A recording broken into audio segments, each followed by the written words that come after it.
Hi everyone, good afternoon. Naaday ko karon sa Amoa, sa mga bukid.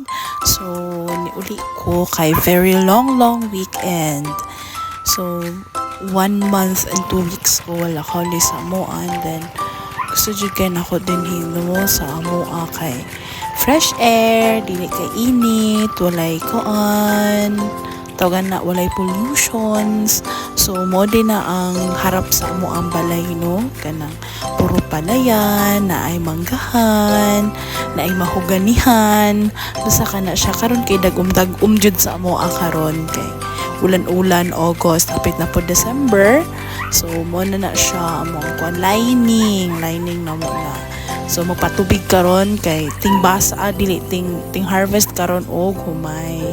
So mo na ni amo ang kuan harap sa among balay pero dili na among humayan guys kay Diyos ko wala man tay na wala man tay yuta mo nang mahugani din na sa amoa. So nindot jud kay na siya.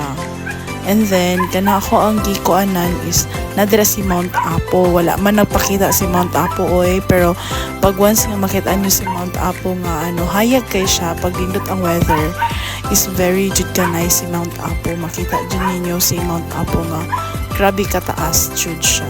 Beautiful nature. Pinaana pa sila. Beautiful nature.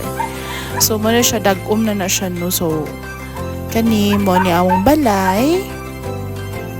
Uli ko kay lami magud kaayo mo uli gud. So lami kay mukaon, lami kay basta makauli ka sa balay, there's no place like home jud siya. Kay lami jud kaayo dili mabalik na pero kailangan mo balik kay wala tay kaunon, wala tay ipakaon sa tong pamilya. So man ako mama no nanilhig. Mana among balay guys. So kana siya mag-uli-uli jud ko sa amoa. Karon na dyan nadugay ko uli kay kana daghan pagtrabahoon po pero okay lang. So mo na among panimalay, mo na among panginabuhi, mo po na amo ang butungan ay kalubinan lubi lang di ay.